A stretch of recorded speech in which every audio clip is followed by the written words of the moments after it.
Mbote na bakongolais oyo bazola na ngai partout na mokili mobimba.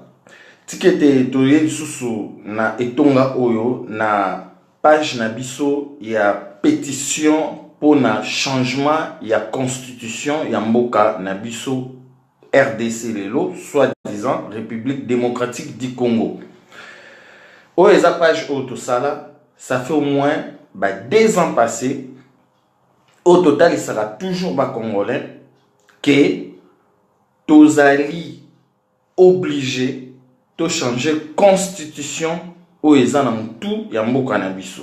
Bukuli kondi. Bukuli kondi wana boye bango premièrement et komama na ba valeur na bisote. Donc quand on parle de valeurs, tout le monde a ba culture, ba mœurs, ba tradition, ba coutume pe ba principe. Constitution wana ekomama na libanda ya Congo. Peuple congolais ba memela eloko moko oyo batalisa qui est bien inventé avant basala yango. Peuple congolais azalaki surpris ba ebisie que constitution et lobby boye va faire avaler peuple congolais et loko oyo bango bayebaki destiné nango te pona ko etaleli ba vie sociale na bango, économique, culturelle et politique. Yamwana bomoni mouvement Sauvons le Congo to sala page oyo ça fait 2 ans pona ko senga pétition ya ko changer constitution ya mboka na biso oyo ezali âme ya mboka oyo définissaka ba droit na ba devoir ya ba peuple. Bukuli kondi yango mutu etiaka mibeko na kati ya mboka. Yango mutu mibeko wana ememaka ke esala oyo tozo benga lelo oyo ba congolais belé pe bazoluka babengaka état de droit que moto nyonso azala na lolenge moko na kati ya justice, parce que soto le but le la droit, donc du coup justice ne faut loba ce qui justice eza malamu te, droit peut fonctionner malamu te. Ce qui se passe aussi lelo na mboka na biso parce que justice eza malamu te. Ya mwana ba droit na ba devoir ya ba congolais moyen marché malamu eza te parce que ba responsable o baza na mito mboka quelque part il y a sur matière culturelle, traditionnelle, mœurs, coutumes, principes, c'est abandonné, oublié. En tout et pour tout. C'est raison pour laquelle marche ya mboka moyen za la malamu ezate. Sikoyo lelo peuple congolais constitution na o bachela biso na muto mboka o esalamaka na Sun City par rapport ya ba belligérant. Constitution na etangisa makila ba belligérant auto ebi ezalaki bato MLC o Jean-Pierre Bemba Gombo lelo abimi boyebi yango bien pourquoi abimi na kati ya système néocolonial. MLC, RCD, MLC ezali parti o ezalaka composé comme président yango, président non, plutôt idéologue nango ezalaki Museveni. Bache président Jean-Pierre Bemba Gombo. RCD ezalaki une association, disons, comme idéologue nango, muto apesaki idée nango, ndenge pe bapesaki idée ya MLC, ya Jean-Pierre Bemba Gombo comme président. Kuna RCDP muta pesaka ide nango ezali Paul Kagame. Oyo mutu ya liboso bachaki na mutu Il y a association comme Zaidi Ngoma. Zaidi Ngoma, après, tout comme on a, Msusu Balongo, Zaidi Ngoma, Longwe, comme Wamba Diawamba, Msusa Longwe, Onosumba Longwe, Tibaya Kosuki Sango, et pas ya Rouberwa. Donc, constitution na biso ezala constituée, et pas yaba belligérant. Vice situation ya mboka nenge ezalaka. Yangwana lelo, même constitution wana, eza ko en pâtir, ba vie, il y a 80 millions de personnes, il y a habitants. Sans oublier, il y a 10 millions au baza libanda. Biso ba Congolais toza libanda. Donc, constitution wana nenge to lobby, et comment na ba culture na bisote, donc, to kolobake quelque part, et comment na mayele na bisote. Ezala, beaucoup li kondi moko piégé. Pour na lelo, to koma et place to komi. Biso na kata MSK, ba vidéo ebele to sali, to tali saki déjà même, il y a de cela 2 ans, que Congo et que Koma, loko la Libye, Irak, Syrie, Pewana et Gozala, Koutumukie. Mais boyebi bino ba Congolais, bande kona biso, Congolais sokozo lobane likambu, azali na tetu makasi, ayokaka vraiment te Congolais. Congolais faut koma mundele pona andi mayo. Ndeti lelo tozomona ba Congolais vit la démocratie, bazo senga au secours et pas communauté internationale. Oeza mindele. Mindele o babandi ko boma biso depuis traite négrière. Ko tchaba koko na biso basinga na kingo ba chaîne. Bandeko, c'était pas par la faiblesse. Parce que ba koko na biso balakisaka bolingo. Bolingo et pas ya mindele. Et puis lelo tozomona bango ba mindele o bayaka na ba territoire na biso vers voire même le 10e siècle, 11e, 12e, 13e, 14e siècle, tina 20e siècle. Bakoko bayambaka bango, bakoko balakisaka bango immigration, bakoko balakisaka bango hospitalité, voire même Jésus, il y a Jésus, Yesu Masia, bayambaka en Égypte pendant 14 ans. Bosko bandeko, bango koya baya, vous pouvez un exemple, vous réfléchir. Mutu oyaye, kubana buzoyo, abano cho singana kingo. Na yo mutu yebi pratique wanati. Nanya yebi nature. Eza moindo. Bakoko, bayambaki mindele. Balakisi bango bolingo. Balakisi bango immigration. Babombi bango, bapesi bango bilei, balati bango, balalisi bango, na territoire na bango. Mais botala lelo un exemple, il y a bateau ya Aquarius. Et outaki na côte ya Libye. Et comme na mer, comme d'habitude, n'engepe toza lelo na traite négrière toujours. Italie est beaucoup recevoir bateau wana. Italie et yebiti na nini et boya ki ko recevoir yango. Pona ba bêtise na bango o bakenda ko sala na démocratie, démocratie. Kuna na Libye. Espagne endimi. Et en ce moment, Europe mobimba ba telemeli eloko wana bazo discuter sur la question ya migration. Ya ba africain. Maintenant notez que toyebi bien question de migration est par rapport à sous-développement en Afrique. Le président africain va diriger l'Afrique pendant depuis plutôt 1960. Style Siko bandeko. Motuna pezali ya rotali sabino est-ce que tangu ba mindeli wana bandeko ya na ba territoire na biso est-ce que ba banda ki kozwa visa est-ce que ba yaka na ba papier ba yaka na visa te bayaka pe na papier te.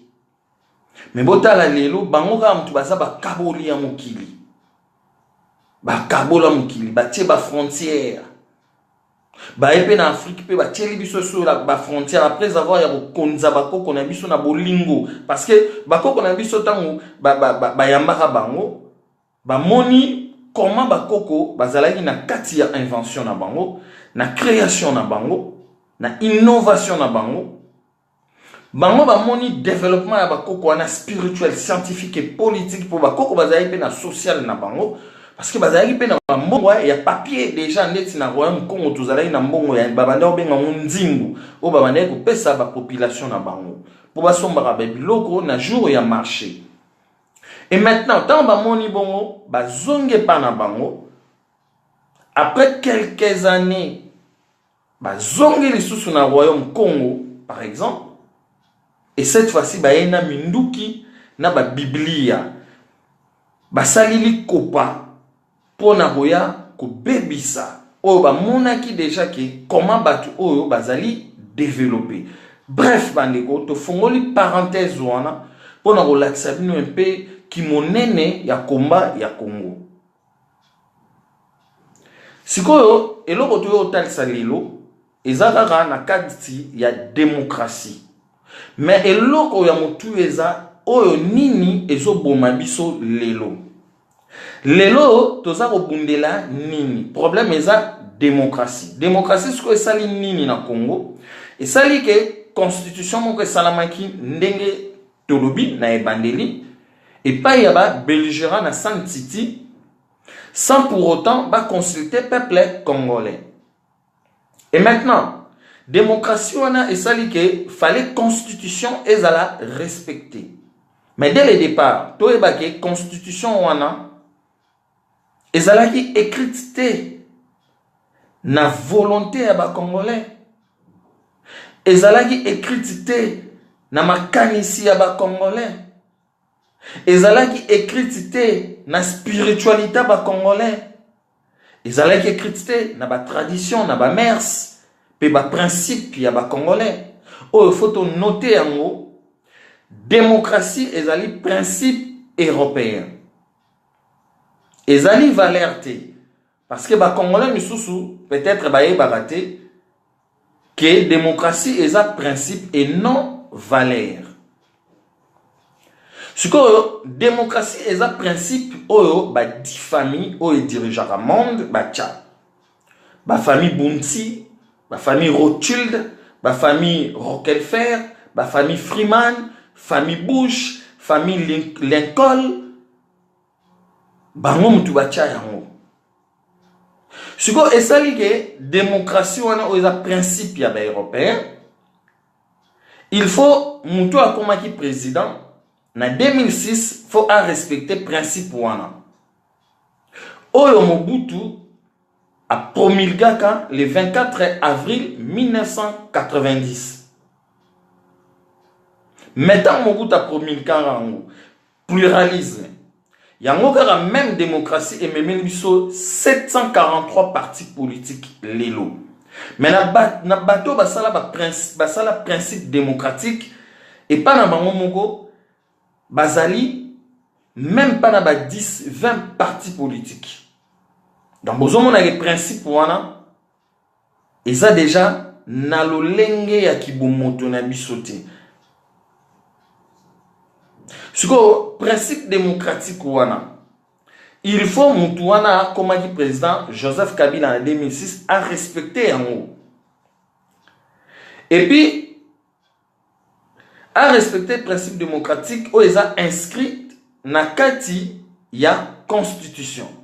Déjà dès le départ to eba ke constitution ndenge to lobby et comment na kibomoto na bisote ke na mayele na biso to vandi to lobby place tel to ko sala boye côté ya culture, côté ya social to ko sala boye, côté ya économie to ko sala boye, côté ya politique to ko sala boye, mais et salama bongote et salami batumoko ba vandi libanda ya mboka ba décider na lolenge ya âme oyo ke conduire politique à Congo, social à Congo, économie à Congo, et culture à Congo. Et surtout, il y a motuya eza culture. Parce que culture eza état d'esprit ya bato. ya mboka mobimba. Parce que biso la culture na biso est koufa. Ça fait, il y a de cela 7 siècles passés. 7 siècles, donc 700 ans. Oyo tolobi tout ebandeli na ebandeli ya vidéo oyo ndenge mindele bayaka babomi biso ba culture wana. Et maintenant, constitution, il faut la respecter. Nakati, il y a principe démocratique. Oba tchela biso tondima. Oui, évidemment, Mobutu le 24 avril, à cause de ça pluralisme. Pourquoi? Parce que Yemope Mobutu en pâtissaka na pouvoir. Oye, Azoaka le 24 novembre 1965. Tant Wazuango à comprendre que la démocratie au Bakot c'est l'Arabie déjà depuis 1950, tomba memel biso tiba 1960, au tozoa première législative le 30 mai 1960. Or que Mobutu dedans a yebaki déjà que principe démocratique ezelo kama B. Yangwana bomoni Mobutu ayaki kokotisa tata bo moko ekolo bo moko parti bo moko mokonzi bo moko ekolo bo moko. Donc Mobutu azongaki na principe Congo. Oeza principe na biso royal. Malheureusement dans l'histoire, ce qui fait mal, politique sociale, paix économique, ya Mobutu ezalaki mabe. Ya la politique sociale na économique na ye et bomaki sikoyo ba même culture oyo ye azongisaki en place. Na politique sociale ya Mobutu égoïsme égocentrique. Et les cas qui makasi. Parce que peuple bien-être na ye abandaki kotrouvant toujours te. Et batu oyo ba memaki principe wana démocratique o Mobutu alongolaki. Bah ici Mobutu mais yo au défi à Kibiso. Mais lelo yo moko depuis 1965. Au salisarianisation. Aux ui babiloko o ba entreprise biso to tikaka. Mais tala siko ti to komina 1990 tala place mboka yango oyo yo ozo diriger et sikani ne komi. Parce que biso na principe démocratique Tolingara social ya batu ezala malamu. Ce que Mobutu a se trouvé qui en face, il y a Angers Monko, ils ont dérangé par rapport à batu oyo ba occidentaux. Donc vie faiblesse na ye oyo paye mo monaki devant une fête accomplir. Ya mwana Achaki pluralisme. Kabila père Tangwaye. Donc, de 90 ou en attendant mon bout à côté pluralisme, bon noter dans l'histoire, à Sengaki, transition il y a 1 an. À Sengi, ba parti politique. Alors, Bossala, conférence constitutionnelle.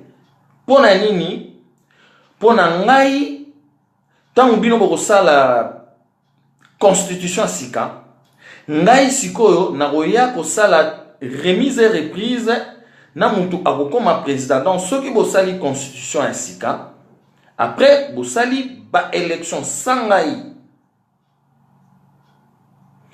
tant bokosala ba élection parmi bino ba opposant après Ngai na roya kosala remise et reprise.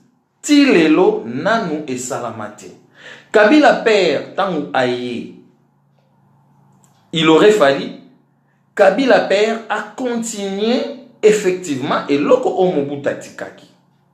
Et puis en plus Kabila père tangu azozwa pouvoir. Boyebi lo lenge nini o ya zulaka pouvoir wana. Kaka ba mindele.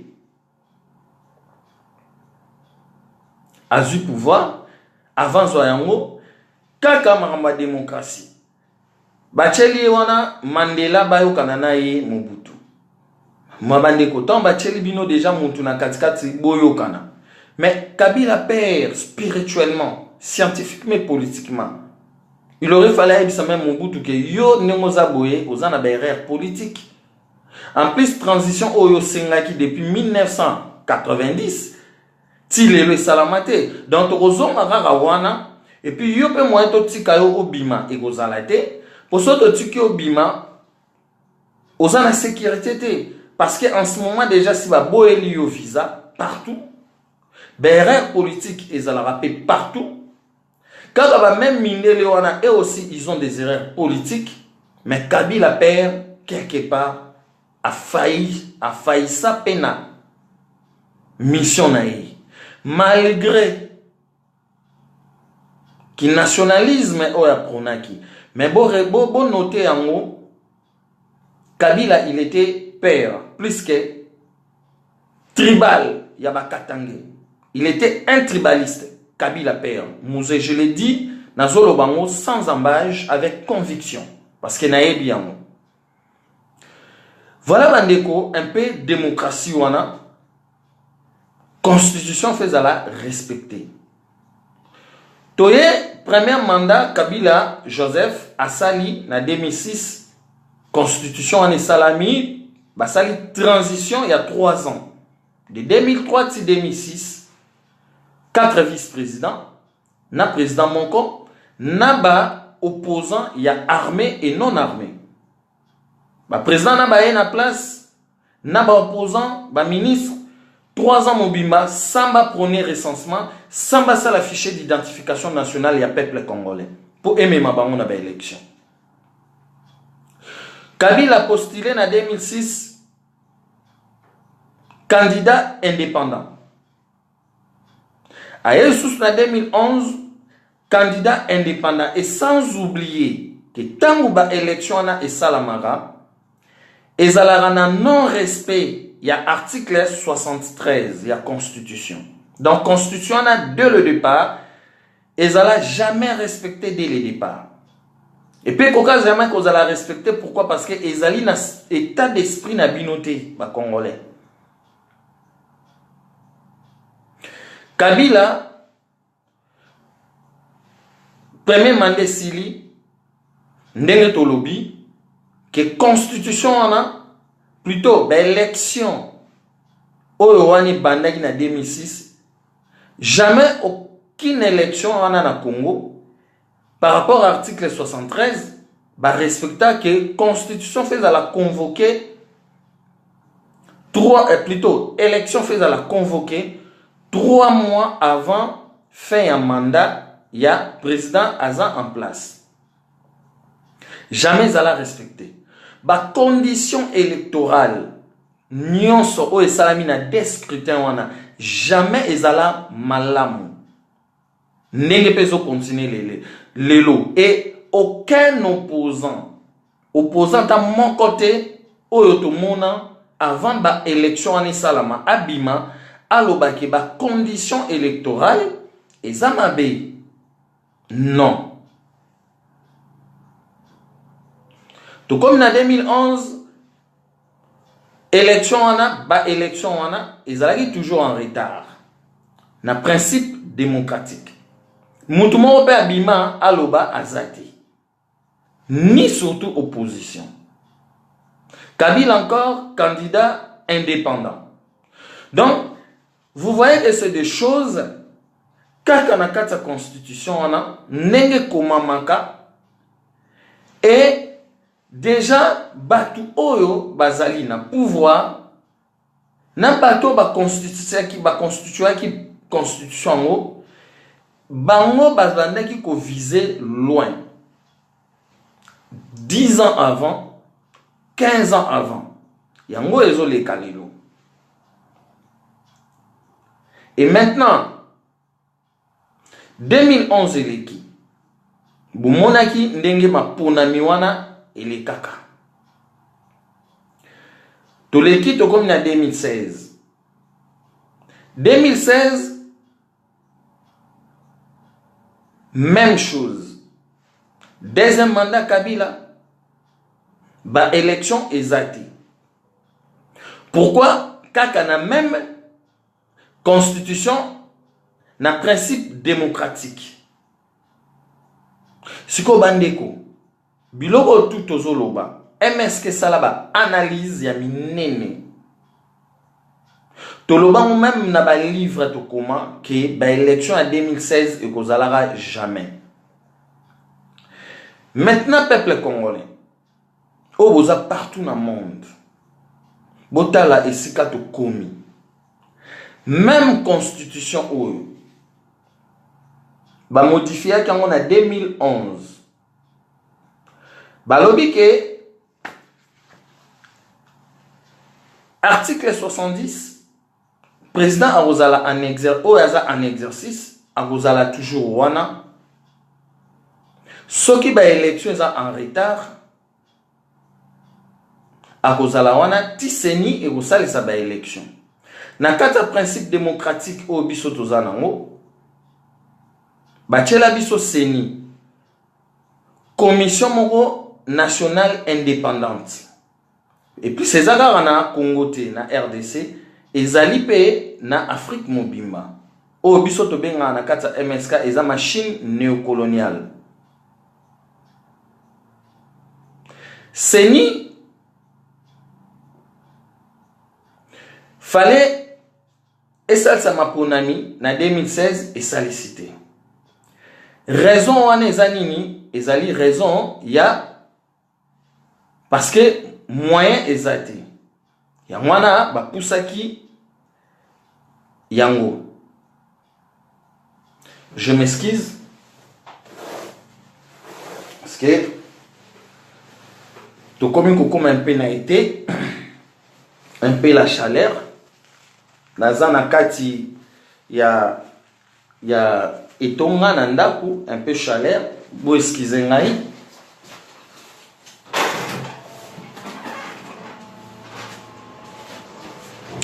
na fongoli mwa mokie pour na aération pour na transpiration.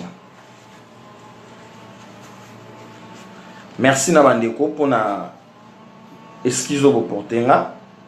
Voilà, Seni na 2016 et ça aussi belle élection. Pourquoi? Parce que makoki ezate, mbongo ezate. Bino mo bomoni pasteur François Kofo a eu sous na 2018 na débit habite aux pays pauvres. Toza pays pauvres mindele ba aider biso. Posiko bandeko. Mbongo egosa sa belle élection awa na 2018 et uta wapi. Faut ou pas mindele? Point d'interrogation. Opposition depuis 2012 ba sénateur ba glissant par rapport il y a même constitution au ba congolais ba yeba quitté. Sikoyo na 2013 Évariste Bochab a bimisi livre entre la révision de la constitution et l'inanition de la nation. L'inanition ngolo ba posa ya mboka. Abengi ba opposant. Ayebisi bango constitution oyo tango esalamaka bu budaka yango po ba opposant pebele même église catholique le 4 mars 2006 tango ba promulgaka constitution n'est pas Joseph Kabila Kabange le 18 février 2006 syncope et boyaka constitution wana. Sko Bochab mbuta wana scientifique philosophe a bengi opposition en 2013 a ici bango totala to réviser constitution oyo parce que ko réviser constitution ils appellent un article constitutionnel wana que beaucoup qui peut ko réviser constitution n'est pas ça la France. Na France peut chaque année ba révisaka constitution mais botala biso tellement za ngo pe ba biloko o ba kotseli biso ba constitution ngo za ngo ya bisote na lolenge na bisote ceux qui va ba réviser constitution et comme problème oté ba ngi ba changer constitution. OK, oui, c'est valable beaucoup changer pe constitution parce que ils ont conduire bino mal ndeti lelo na Congo. Il faut obligatoirement avec force mboule beta et beta te constitution wana faut ezala changer mais Opposant ba boy. Ba sali bras de fer. Or, c'était les moments encore. Pas na bango moko lokola ba zong c'est là qui bango raison. Baloba oui, effectivement, il faut modifier certains articles ou bien peut-on changer car la constitution. Prenons l'exemple par exemple article 220. Aussi tu expliques en haut. Na article 70 ils ont bon ma constitution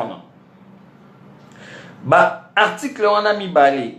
Mon que le président au 70 a Rosala wana tima ponami ego salama soka comme il a fait un mandat na ye. Mais article à 220 et lobby que parti plutôt sénateur député nationaux na président au azali en place bakoki sous ko renouveler mandat na bangote pour une seconde fois. Donc article 70 ezalaki na pouvoir ya kopesa président de la République na ba sénateur na ba député nationaux na premier mandat na bango. Parce que article 70 ezoloba ke président akozala wana deux mandats.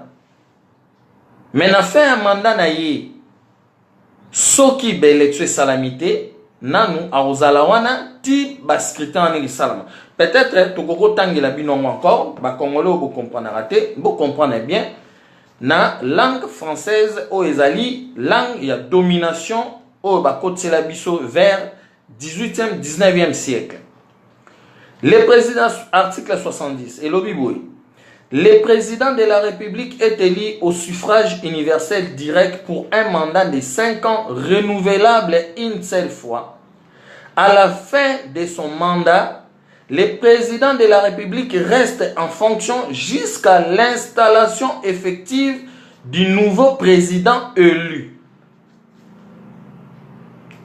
Ça explique tout, peuple congolais. Ça explique tout. Il aurait fallu Batouba se référer à où? Tu as un article 220.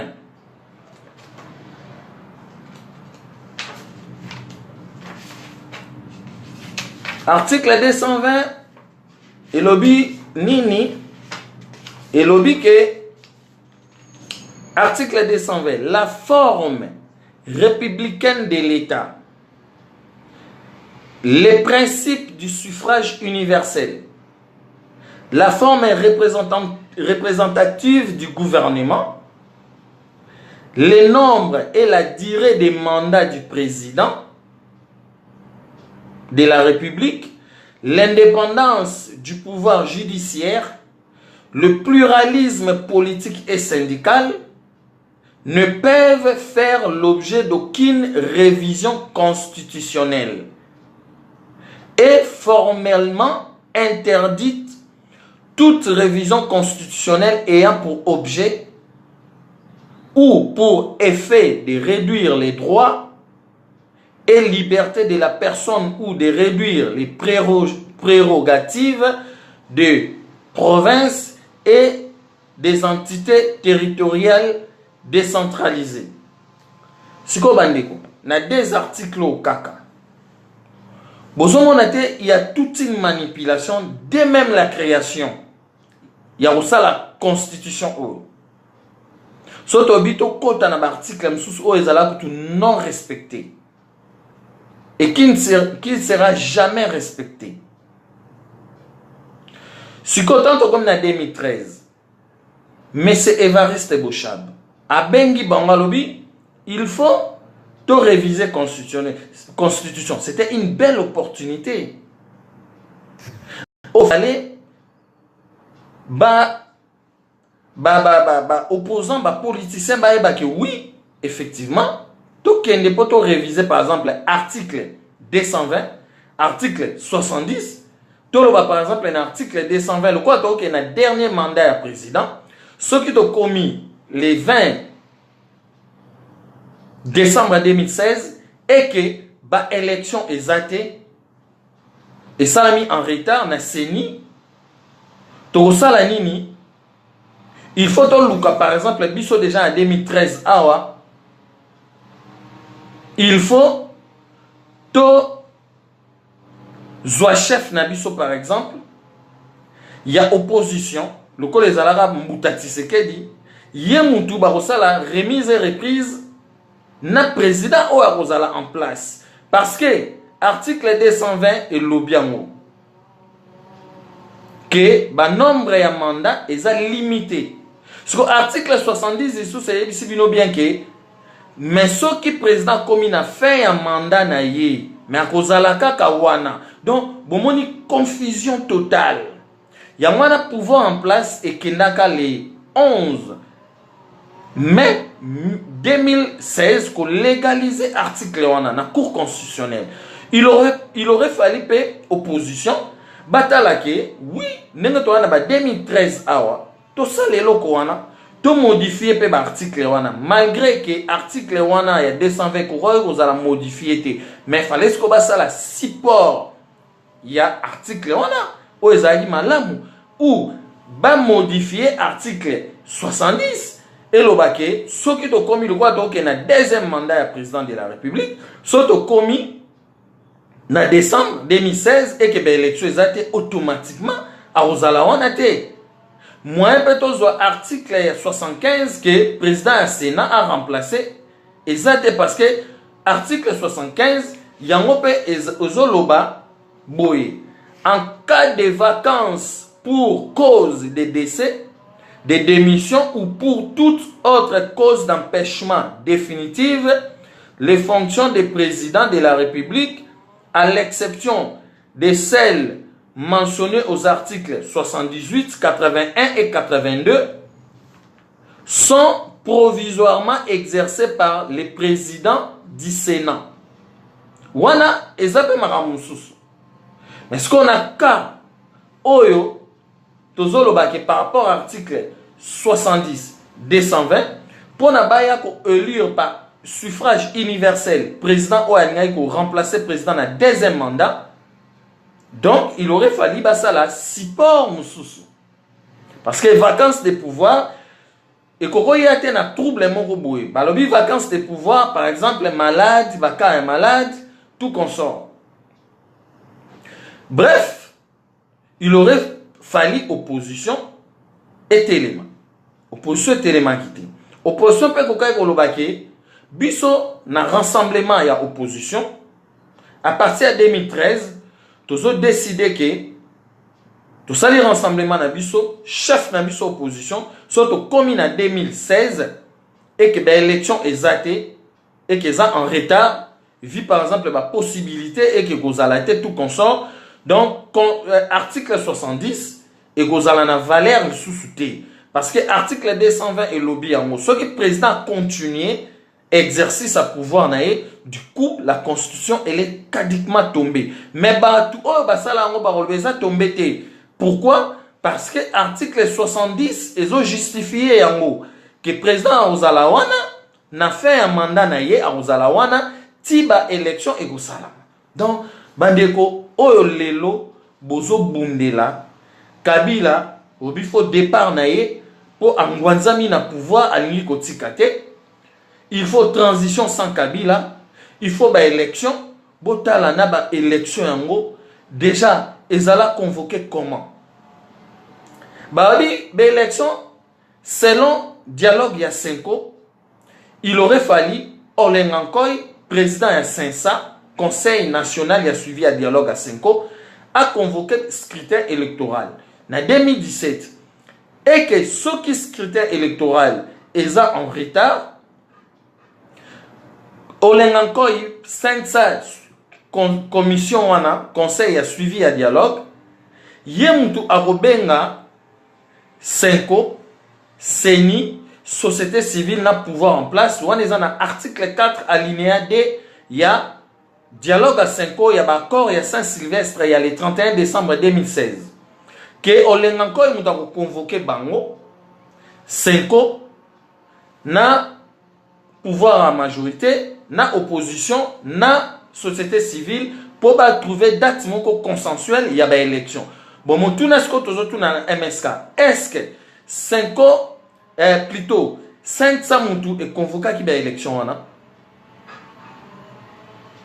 Non. Olenga encore été. Tomoni Niki Alei a le 27 octobre 2017. A Bibo Lukabo Sala élection na 2018. Et en même temps, il y a le Bibongo, directement après une semaine, le 5 novembre 2017, Corneille n'a convoqué l'élection. Bandeko, Bofongola Molimo, esprit. Donc, on a dit que l'élection n'est jamais encore na volonté à Congolais. Jamais encore on a sa constitution ou ma B, ou ma Congo, Bandeko. Transition sans Kabila. Balobi que il faut un président ça la remise et reprise. Parce que ça la remise et reprise n'engeni. Transition sans Kabila, tu expliques quand on a MSK. Ba opposant bazo que nous sengango et pas y a communauté internationale, ba ONU, ba France, tout consort, ba Belgique, ba Congolo pe bazali banda.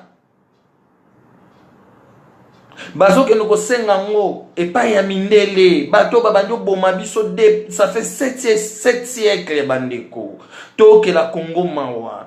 Bandeko yangwana tozo belela na kata MSK to sangana to luka unité oyo ya kimpavita lukaka na royaume Congo unité on fumukimbango bundelaki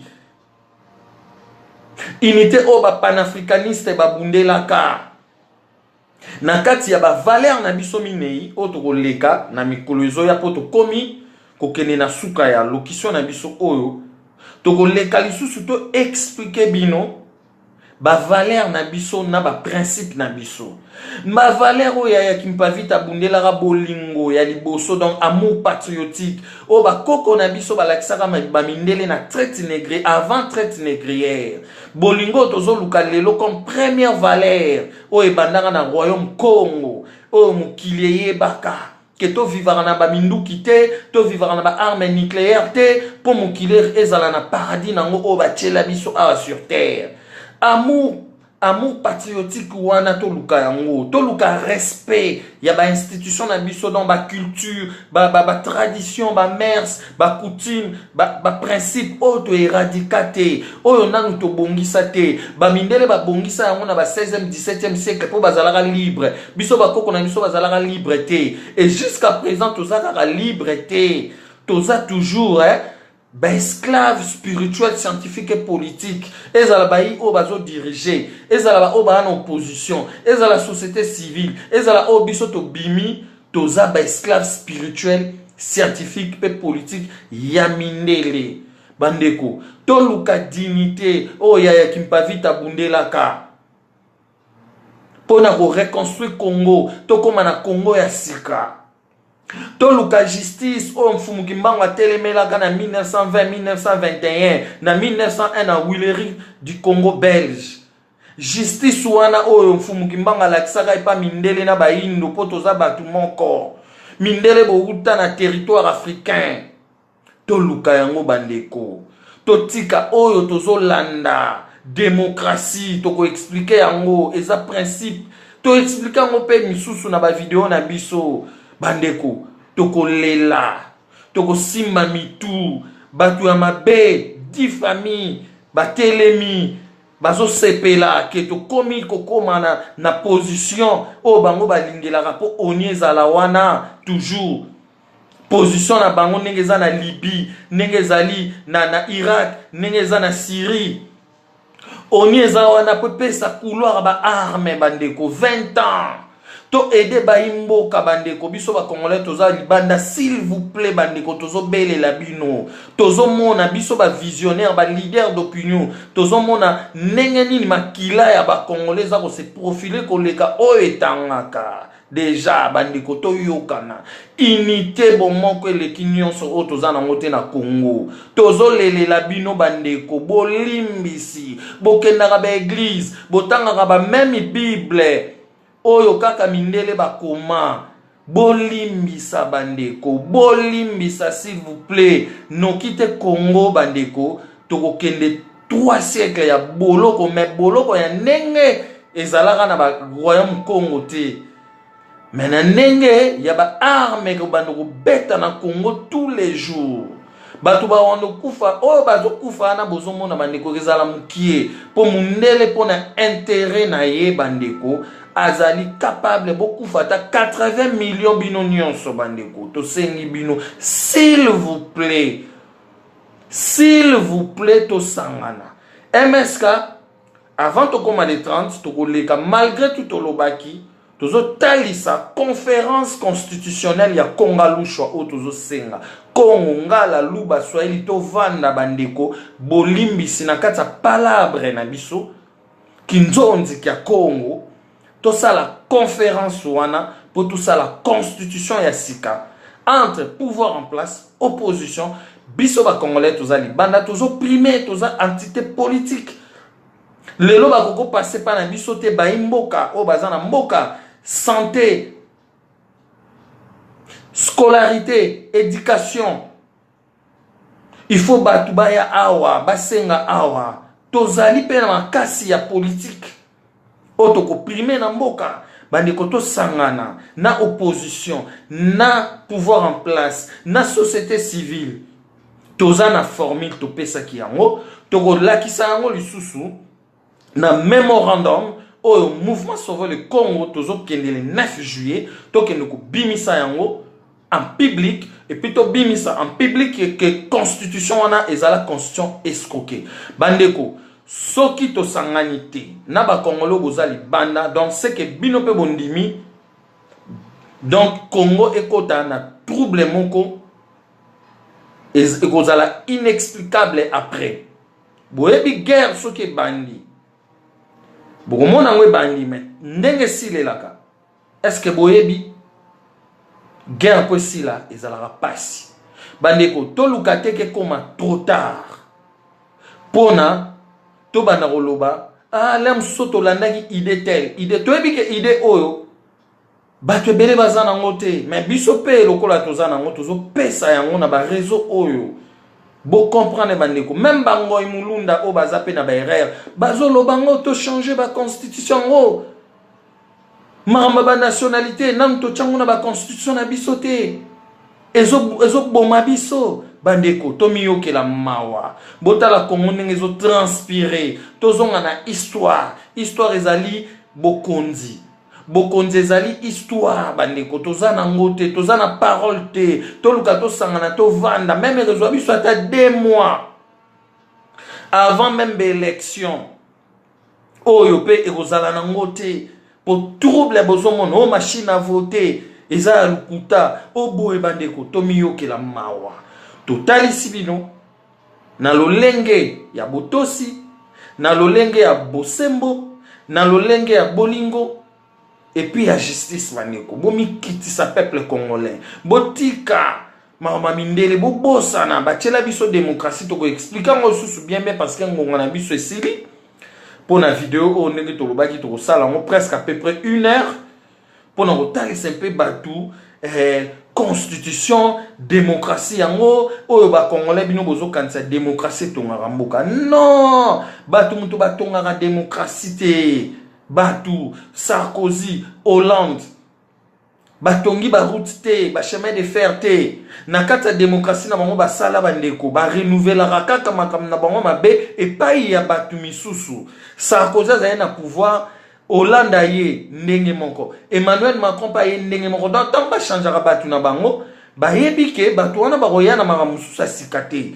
ba roya na makambo o Sarkozy asalaki o kaka Hollande asalaki o pe yango Emmanuel Macron zo continuer bandeko eza ya biso te to bwaka to luka ya biso to zonga na kibo biso e ko sauver biso bandeko to ko sauver toute une génération o ezoya to tiki bino bandeko o boyoki boluka bo se manifester na kati ya page na biso oyo tozali ko bengango to tia yango 2 ans pour na pétition pour na changement ya constitution voilà to tiki bino peuple congolais partout au boza na monde o ya landi vidéo o ya romona ngo za malamu luko kabolango bande comme susu ba comprendre to ko leka kaka boluka maintenant ko landa biso na page oyo total sasko ki monene ya démocratie o principe wana na ba valeur na biso o ezali amour, respect, dignité na justice o Yaya Kimpavita a tellement que tant que première élite na biso na ba oyo ba fumu kimbangu balandaka. Donc voilà peuple congolais to tikibino biso na